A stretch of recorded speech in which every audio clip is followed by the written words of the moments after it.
हनुमानगढ़ से बड़ी खबर है। गोलूवाला में गुरुद्वारा मेहताबगढ़ कमेटी विवाद मामला है और अपडेट ये कि गोलूवाला क्षेत्र में इंटरनेट सेवाएं बंद कर दी गई हैं। एहतियातन आज भी स्कूलों में अवकाश रखा गया है। गोलूवाला एसएचओ ने गुरुद्वारे को अपने नियंत्रण में ले लिया है। कल शाम पीलीबंगा एसडीएम ने नियुक्त किया था रिसीवर। अब गुरुद्वारा में रहेंगे एक पाठी समेत 5 लोग। कल दर्ज हुए मुकदमों में अब तक 16 लोग गिरफ्तार हो चुके हैं। देर शाम को रेंज आईजी हेमंत शर्मा गोलूवाला पहुंचे थे। अभी भी गोलूवाला में पुलिस की टीम तैनात है। पुलिस अधिकारी यहां पर आपको जानकारी दें कि कल से कैंप इन्होंने लगाया हुआ है ताकि हालात अगर बिगड़ते हैं तो उसको कंट्रोल में किया जा सके। तो आपको अपडेट दे रहे हैं ये कि इंटरनेट सेवाएं यहां बंद कर दी गई हैं। स्कूलों में आज भी अवकाश रखा गया है। एसएचओ जिन्होंने गुरुद्वारे को अपने नियंत्रण में ले लिया है। गुरुद्वारा जहां पर आपने देखा था कल जो घटनाक्रम सामने आया था कि सुबह हमला कर दिया गया था कुछ लोगों की ओर से, और कल शाम पीलीबंगा एसडीएम ने यहां रिसीवर नियुक्त किया और अब एक पाठी समेत 5 लोग गुरुद्वारे में ही रहेंगे। और कल दर्ज हुए मुकदमों में अब तक 16 लोगों की गिरफ्तारी इस मामले में हो चुकी है। सहयोगी मनीष का रुख करेंगे, इस वक्त हमारे साथ जुड़ चुके हैं। मनीष, ये बताएं मौके पर अभी क्या हालात बने हुए हैं? जी, कल के विवाद के बाद में मनी आज गोलूवाला के अंदर कस्बे में पूरी तरह से शांति लग रही है। भारी पुलिस जाब्ता अभी भी गांव के अंदर तैनात है। हालांकि माहौल में तनाव जरूर कुछ लग रहा है, लेकिन अभी कल की घटना के बाद में अभी तक दोबारा ऐसी कोई घटना नहीं हुई। उसके बाद से लगातार शांति है। हालांकि एहतियातन जो है गोलूवाला क्षेत्र के अंदर इंटरनेट सेवा भी बंद कर दी गई है और आज कल की तरह ही निजी और सरकारी स्कूलों में भी अवकाश रखा गया है। इसके अलावा कल जिस तरह से पीलीबंगा एसडीएम उमा मित्तल ने गुरुद्वारे को रिसीवर नियुक्त किया था गोलूवाला एसएचओ को, तो आज उन्होंने गुरुद्वारे को अपने नियंत्रण में ले लिया है और गुरुद्वारे की जो रोजाना का जो पूजा पाठ का जो कर्म है उसके लिए एक पाठी और 5 लोगों को गुरुद्वारे में रहने के लिए भी पाबंद कर दिया गया है कि 5 लोग ही गुरुद्वारे में रहेंगे।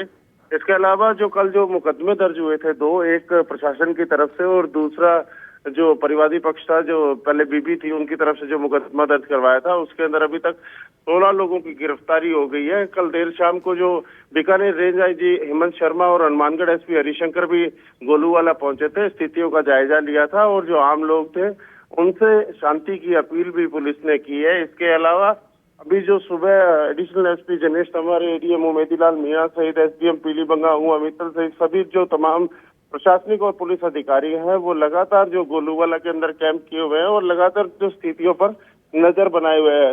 अच्छी बात यह है कि कल की घटना के बाद में अभी तक किसी भी तरह का दोबारा ऐसी घटना नहीं है जिससे कि जो माहौल है वो अभी गोलूवाला का शांत है। लेकिन और प्रशासन ने किसी भी तरह की लापरवाही या ऐसी कोई भी घटना की दोबारा ना हो, इसको लेकर एहतियातन जो गोलूवाला के अंदर इंटरनेट जरूर बंद करवा दिया है। इंटरनेट सेवाएं बंद कर दी गई हैं और ऐसे हालात फिर से ना बने जो हमने घटनाक्रम देखा था। इसको लेकर पुलिस का जाब्ता मौके पर लगाया गया और मनीष जानकारी दे रहे हैं ये कि अभी मौके पर शांति है। शुक्रिया आपका मनीष। और बड़ी खबर जानिए भरतपुर से है। यहाँ पर फिर बिगड़ी है 6 बच्चों की तबीयत। परिजन दावा कर रहे हैं ये कहकर कि इसी सिरप से बच्चों की तबीयत बिगड़ी है। 2 हफ्ते पहले बच्चों को खांसी हुई थी। परिजनों ने उप जिला अस्पताल सेवर में दिखाया बच्चों को। परिजन ये भी कह रहे हैं कि बच्चों को पिलाई गई थी कफ सिरप।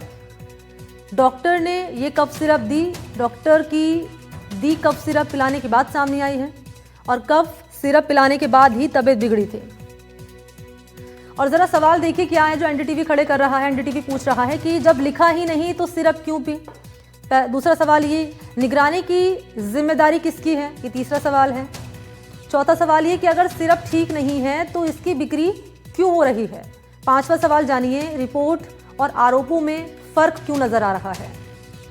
तो ये कुछ सवाल है जो कि एनडीटीवी पूछ रहा है और आपके सामने हम ग्राफिक्स भी रख रहे हैं। देखिए दावा क्या किया जा रहा है और रिपोर्ट में जो बात सामने आई है बिल्कुल उलट नजर आ रहा है। जो दावा है और रिपोर्ट है अलग कहानी बयां कर रही है जो रिपोर्ट सामने आई है। और जो आरोप हैं वो लगाए जा रहे हैं ये कहकर कि डॉक्टर ने ही प्रिस्क्राइब की थी ये कफ सिरप, उसके बाद हमने बच्चों को